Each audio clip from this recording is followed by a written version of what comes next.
Okay, we're recording. All right, hi everyone. My name is Rob Doggett. I'm with the State University of New York at Geneseo and the International Yeats Society, and I'm here today to talk about Among School Children with Charles Armstrong, who's a professor of English literature at the University of Agder in Norway. Nice seeing you, Charlie. How are you? I'm fine, Rob. How about yourself? Pretty good, holding up okay. We're recording here in September 2020, so there's a lot of people in quarantine, a lot of Zoom chats going on. So, but it's really great to get a chance to talk with you about one of my favorite poems for sure. So, Charlie, what are you working on right now? I just have an edited collection out with a colleague here, Unni Langås at the University of Agder, which is a book called Terrorizing Images, which is on trauma and ekphrasis. Oh, So great. that's, if you like, the most recent thing. Okay.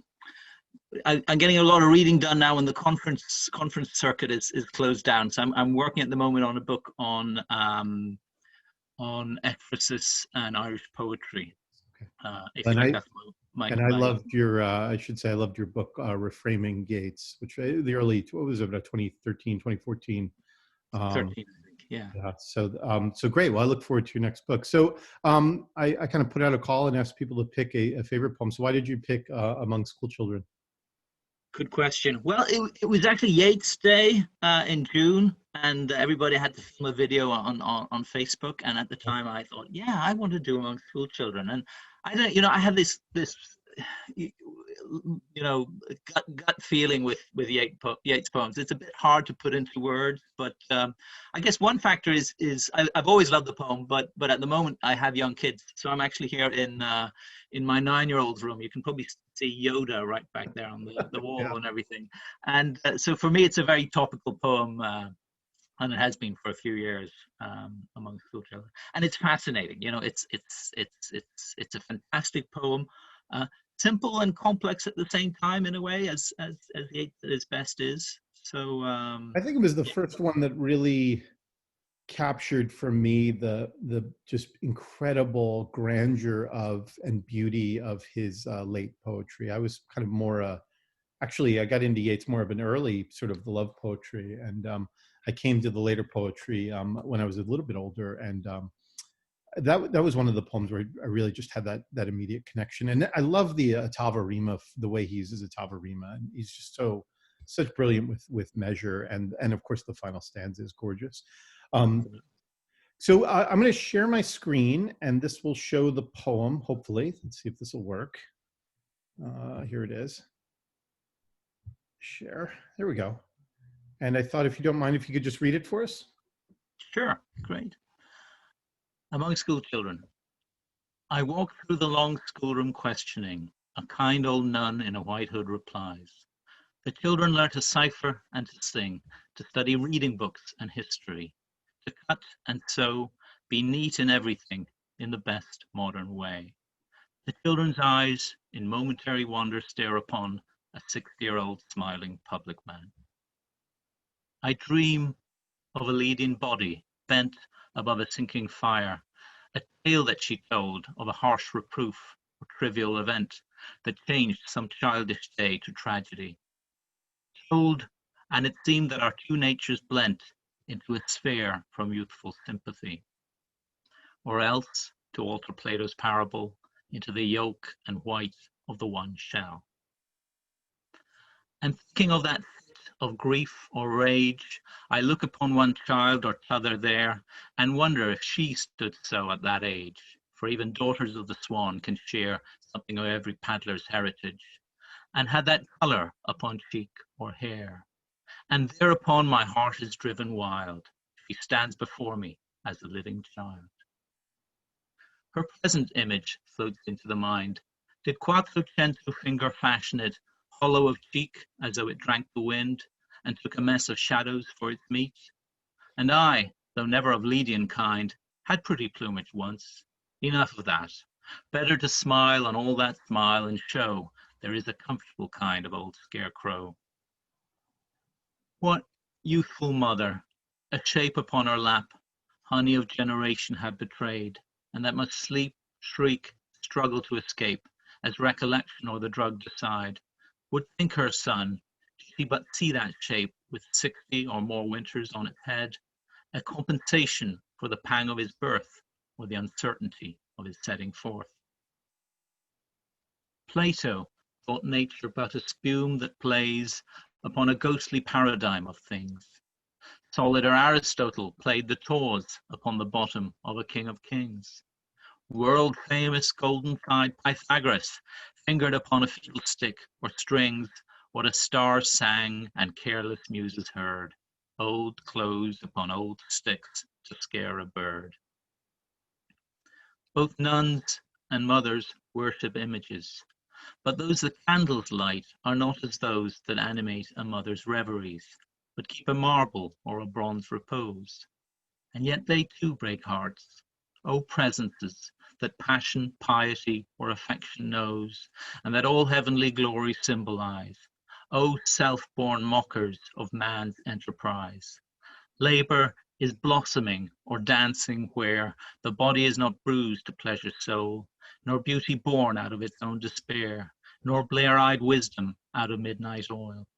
O chestnut tree, great-rooted blossomer, are you the leaf, the blossom, or the bow?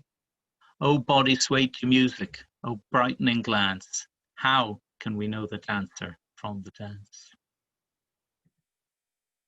Thanks, Yeah, Charlie. That's lovely, and what a lovely poem. I was just fantastic. reading Blake yesterday with my students, and I used the ending of Among School Children just to talk about this idea of contraries and differences flowing into one another that are separate and combined at the same time. I think Blake and Romanticism is an important context here for Yeats. I mean, he has a classical reference to Plato's Symposium with the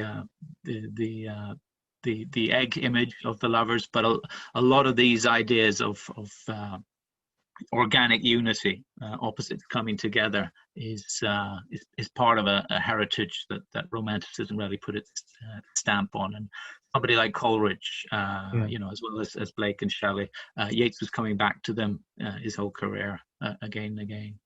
You said you know, it's both a poem that's both simple and complex, and I think it starts pretty simply in the schoolroom and gets pretty philosophical, pretty complex. So maybe take us through the poem. Yeah. Maybe we should say. I mean, he. We know a little bit about the gestation of the poem. He was at a Montessori school at St. Otteran's in Waterford, early 1926. In his capacity of Irish senator, so he was inspecting schools in order to basically have a say on the future of Irish schools, and later held speeches on this in the Senate. And anyway, he visited this Montessori school, and critics like particularly Donald Torchiana, and also Meg Harper has a nice article about this background, and of course Foster and Hone and other biographers have written about it too. But anyway, this visit to the school we can trace in the beginning, and that first line, you know, I walk through the long schoolroom questioning, is great in a way because it does. I mean, we're going to walk through the poem, and it is a bit of a wonder. I was reading Michael O'Neill somewhere, and he says that this is a poem of twists and turns, and we're kind of making a passage through a hallway here in the poem, and so that beginning is very good. I'd say roughly we've got a poem of two halves here, where the first half is it's a kind of flashing back and forwards between his experience there in a school setting and his memories of Maud Gonne. So you've got present and past. And then the second half of the poem, the four last stanzas, is a more abstract discussion, if you like, of big philosophical themes such as immanence and abstraction and the value of images and religion too. And the beginning, the first stanza is interesting because critics actually disagree quite a lot about this. Georgiana's article, which I think is in the anthology in Excited Reverie, very good article, has lots of great information about the Montessori school, also about Italian ideas of education. Gentile, the fascist education minister who Yeats was reading at the time, it's a great article, but he is so taken, if you like, by the Montessori school, and he can find resonance in it, that he reads the first stanza completely unironically, and I find that difficult. I find that difficult. It's hard because, right, because of the meter becomes so regularized there to cut and sew beneath and everything, and that feeling of you can't help but to feel a little bit of irony in there, and certainly the phrase "in the best modern way." One wonders, Yeats rarely talks about the best modern way. Yeah. What I found when I was writing in my book, I've got a chapter there called Vox Populi, and I actually traced that stanza back to the strong echoes just there to Gilbert and Sullivan, of all things. Really? Okay. Yeah, Princess Ida, which does not seem to indicate Yeats is being completely serious there, right? He's it's a strange and surprising echo, but of course that is a text about based on Tennyson's The Princess, which is about young women in school and female education, and we know Yeats. I forget the name, but Yeats had friends who were involved in Gilbert and Sullivan productions, and there's probably a link here actually. But anyway, the best modern way and the neatness here and everything. My gut reaction when I read it is this is ironic. This is, if you like, one of the fascinating things about this poem is it's very difficult to be sure, where is Yeats sending us up? Where is he being serious? Okay, and I think that has one of the things this has to do with is the Ottava Rima as a verse form, because it has a rather diverse background. Helen Wendler is very adamant. This is serious. This is classical. This is a grand form. But of course, it's Byron's form. Yeats read Grierson on Byron, and this is one of the texts one of the poems you can see he's shifting his register. Certainly his stanza on the Greek philosophers, world famous golden tide Pythagoras. This is Yeats having fun. He's sending up the philosophers, and he later made a note where he thought, well, I was probably not quite fair to Plato there, and it's light-hearted, and I get the same sense here in the beginning. He's having fun. But we have these two, if you like, these two identities. It's a kind of Janus-faced form, the Ottava Rima. It can be really funny, and it can be very serious. And I think this poem kind of explores that and makes the most out of that richness of possibility in the form. What about the move then into the memory and the that she stands before me, living child moment, this kind of the Maud Gunn reverie. My students always get a little weirded out by this moment of the old man in the schoolroom. Yeah. I think Liz Collingford wrote about this in a gender perspective in the 90s. And I think on the positive side, you can see Yeats in this poem in some ways identifying with these girls at school. Yeah. Okay, I think that's a positive aspect here. But like with Leda and the Swan and the whole time Yeats was in, as in our own time, gender issues aren't. We shouldn't be comfortable about them. And one of the things that gets me here is again, critics have read this differently, but the account of Maud Gonne as a grown-up woman, I have more problems with that in some ways, because he's so disparaging, and it's like a woman like Maud Gonne has nothing to live for when she's lost her beauty. When she's lost her beauty, that's right. Yeah. Which is an awful thought and a terrible perspective. Now, at the same time, interesting things are going on there, which I just wanted to highlight. Well, one thing I want to highlight is, for me, share the screen again. Sorry? I'm sorry, let me share the screen again. Yeah. As I said, this is a poem of two halves. If we think about it that way, that we have a first half, 4 first stanzas, and we have a second half in the 4 last stanzas, Hmm. Then she stands before me as a living child in stanza 3. This is the climax of the opening. This is the revelation. This is where past and present come together, if you like, and Hmm. there's a kind of negation of death, okay, and the deterioration of the body. But Yeah. what we have here in the first part, though, is, of course, in stanza 4, we get an ironic kind of denouement as her present image floats into mine, and you get back down to earth. We don't have that in the end, right? We end on this high note with the dancer and the great moment of unity. And of course, Yeats could bring us down again. I think Thomas Parkinson, a really early Yeats critic, said this is he had some problems with that ending because there wasn't enough putting things into perspective at the end. And it's an interesting contrast between the first half of the poem, where you do have a kind of coming down to earth after the great moment of, shall we say, a unity of being, if you like, a kind of vision of unity of being in stanza 3, and you don't come down again after the unity of being in stanza 8. Right, and then stanza 4, right, as you're saying, this coming down, the tonal change and that sort of, and I, though never of Ledaean kind, had pretty plumage once. Enough of that. This kind of, yeah. It's so the coming down from the stand, she stands before me as a living child. I think that's right. That shift that you're talking about.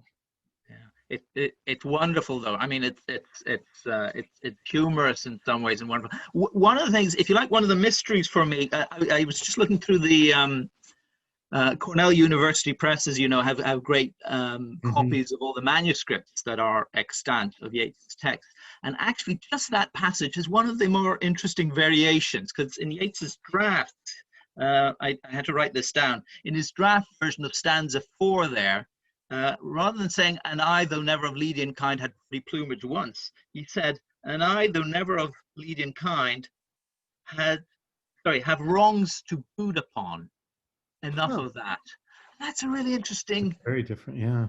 Yeah, I'm glad he fixed it. But if you like, there's a mystery here. What are these wrongs? Is he thinking of Maud Gonne? Has Maud Gonne wronged him? In that case, this would be a bit like the McBride passage in Easter 19. 1916, Yeah. right, where he Yeah. sets aside his own wrongs and glorifies McBride. And here, if you like, certain degree, Maud Gonne. Or is it just a personal wound, like the rather mysterious wound we're given here of Maud Gonne? You know, the earlier on, this memory, this experience she had, which is mysterious. We're not quite told what it is, and I see some critics, if we scan up to stanza 2, it's mysterious what this harsh reproof or trivial event that changed some childish day to tragedy, what it is.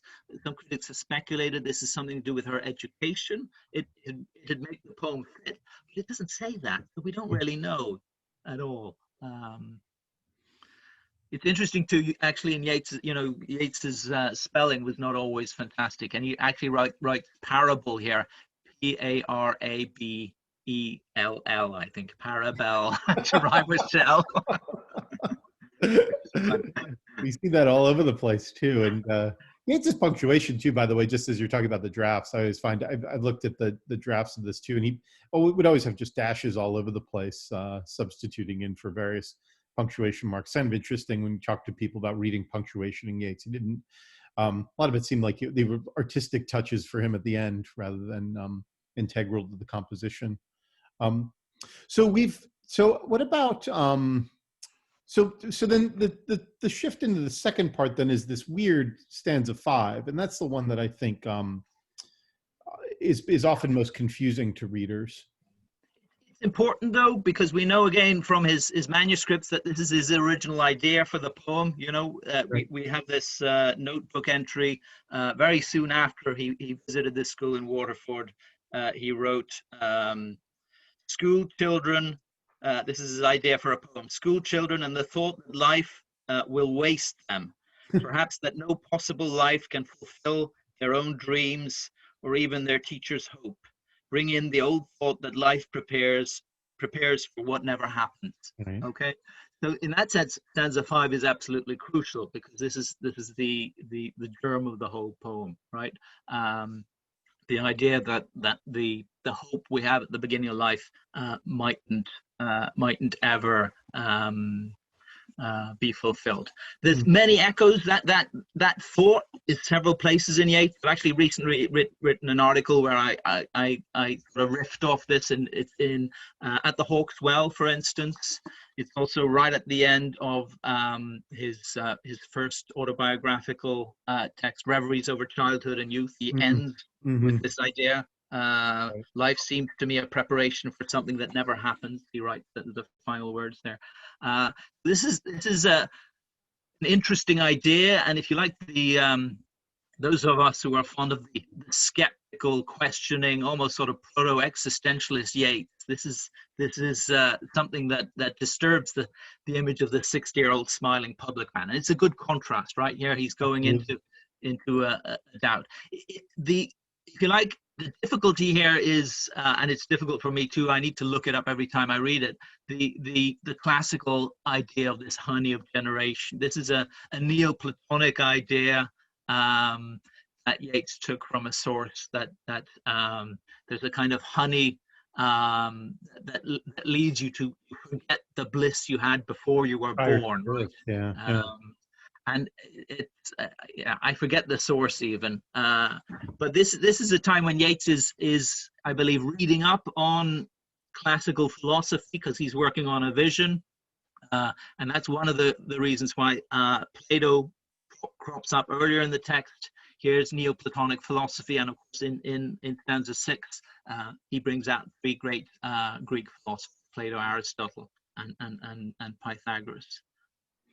So take us through then these last couple of stanzas. What do you think of this kind of, you've already started on this idea of a bit of a tonal shifts and irony and more questioning than unity, that usually people see this as the everything leading to this final stanza that kind of brings everything together very, very neatly in this kind of vision of difference and similarity, this kind of paradox of the separation and connection.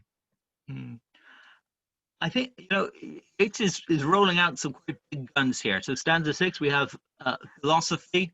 Stanza 5 we had from the mothers. He goes to their expectations, and this comes back in stanza 6, right? The expectations of mothers, which he compares then. In stanza 7 he compares then to nuns.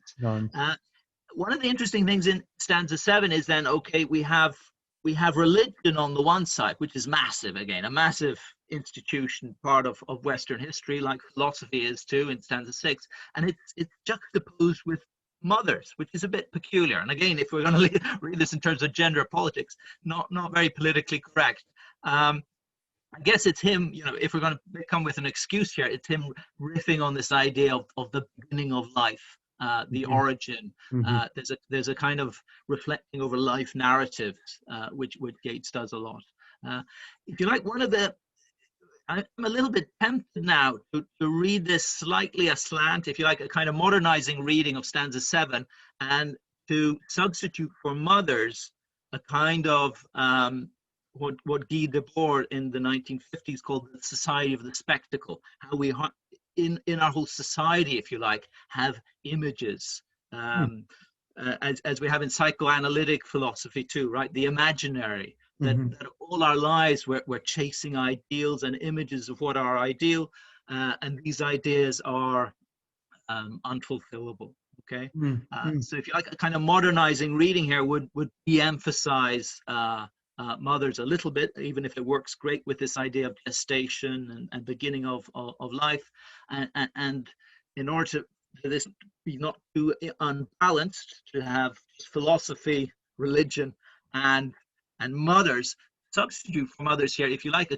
kind of secular ideals focused on the image and what we can become, a kind of secular greatness, if you like. That's fascinating. But maybe I'm being a bit violent here in my interpretation, but I think there's really interesting thoughts here about images, and as we all know, images we live in images, especially now with COVID and virtual reality and whatnot. And I think Yeats is doing something really interesting here that we need to keep an eye open for. It's interesting in that stanza 7 that you have up. I sometimes recite this poem to myself when I'm walking the dog, and the line I almost forget is the penultimate one, and that all heavenly glory symbolize. I know exactly what you mean. That is the one I often forget too, as I'm trying to quote it from memory. It's interesting. Okay, again, it's quite abstract and general, and it works if we want to make this a larger image of ideals in society. But I think Yeats is such a great craftsman that I have a feeling when you read a line like that and coming close to the end of the poem, he's actually throwing in a false note, or shall we say, not a elated note, in order to create some room for the final climax of the poem. Okay, because there is this passage which I'm sure you know, Rob, where he somewhere says, when he became an experienced poet, he figured out you can't be in top gear all the time, right? You have to you have to vary the tone. You have to have the flatter passages to build up to the high points. And I think that's one of the places where you can see that this is probably happening, right? He's not ending that one on a high note. Similarly with the philosophers, right, in stanza 6, he does something similar there. He gives Plato 2 lines, Aristotle 2, Pythagoras 3, and then the final line comes in and it rhymes with the final one in Pythagoras, right? But we don't really get a couplet. We don't have a powerful rhyming couplet there. It's more like a punchline, just one single line. And I think there too, he's mixing up the form a bit, creating space for the grand finale, which we get in stanza 8, the way I read it. That makes sense to me. Yeah, I think that's exactly right about the way he builds us or prepares us for the just incredibly balanced measure, absolute almost perfection in terms of just the oral qualities of the poem in stanza 8. Yeah, it's wonderful. And it's interesting too, I think, if you think of the architecture of the whole, which I'm thinking most about at the moment. Some interesting, it's a bit like the final stanza of Ode to the West Wind of Shelley, where he kind of reflects different levels he's gone through before, because labor in the first line refers, it's interesting, suddenly we think work, okay, work, school, there's a connection, right? School is training for work, but of course labor is also child labor and the birth process, right? But then the body is not used to pleasure. So we've had references to violence, and we'd have references in philosophy to how abstraction, if you like, doesn't pay enough respect to lived life and the body. And then nor beauty born out of his own despair. This is a great gloss back to Maud Gonne. Okay, not a very generous reading again, but beauty in some way leads to a kind of despair there at the end. And then of course blear-eyed wisdom out of midnight all would again be referring back to philosophy here. So this first half of the stanza of that final stanza is a great, it's not as organized, not as mechanical as Shelley's in Ode to the West Wind. It does do something similar in summing up. Yes, I think that kind of recapitulation, and the body, of course, bruised to pleasure soul. I know you would reference this too, is the sort of religious connection as well there, right? That's the one back to the nuns we get. Yeah. So that's that's great, and then we get the last four the last 4 lines, which are wonderful. Again, when I memorize it, I wonder about the O's here, which are very grand, and this is like ultra sweet chocolate. This is really piling it on. But again, he's created space for himself. This is the mastery of the earlier poem. He's created a choreography that we actually we buy this, and it works. it's a great passage, and the dancing image, Frank Kermode did great work on a long time ago, and the romantic image. Um, the tree, we think of Edmund Burke and his ideal of an organic society that is like a tree. Um, at the same time, we also have a typical ending for a Yeats poem in some respects with questions, right? Two questions at the end. It's an interesting question that has apropos Parkinson asking, we should have some irony at the end. This is a bit too jubilatory, a bit too affirmative. There is the interesting question: are these rhetorical questions at the end, or are they real questions?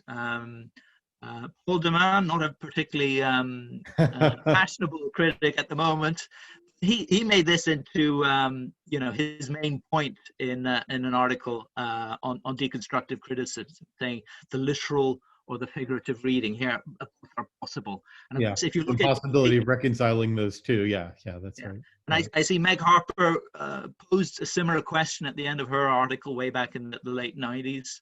Looking at Montessori and Gentile as rather different sources, saying, well, one question would lead one way and the other one would lead in another way. And of course, if you look at Yeats's writings in a larger context, this is one of the fascinating things with him, is he never completely chooses one option all the way through. He's always vacillating. There's another poem sequence, right? There's vacillation. Again, like with the opening, I read the beginning of the poem. Ironically, I'm tempted to do an affirmative reading here, and reading Paul de Man, you can wonder, well, maybe it's a bit forced, this pressing the literal question. At the same time, I don't know. It's again, this is the great thing with this poem, and the reason why I think people are going to be interpreting it for decades to come too. It's so subtle. There's such a richness here, and where to put the emphasis is not clear cut. Even whatever Yeats even thought when he was writing it himself. I think that's a great way to take us through the poem and a great way to end. I think I love what you had to say about the tone in the poem, and the idea of images and the imaginary was a really fascinating connection for me, and it kind of changed a bit how I'm thinking about that whole stanza and still kind of processing what you're saying here. And I think what you said too about the choreography of the poem and the way he sort of throws in a couple of those slightly off lines to prepare us for that grandeur of the final section, and the sort of indeterminacy at the end of what how we could I think there are so many different ways to read that ending, and that's what I always talk with my students. One of the things I love about poetry is we can have all these sort of different readings, and not an infinite number of readings, but within a pretty wide number of parameters, and they can be right and plausible and interesting. And so well, that's a lot of fun, Charlie. I appreciate you taking the time to talk about what's certainly one of my favorite poems. So I enjoyed speaking with you, Charlie. Great, Rob. Yeah, I enjoyed it too. Great seeing you. All right, you too. Thanks loads.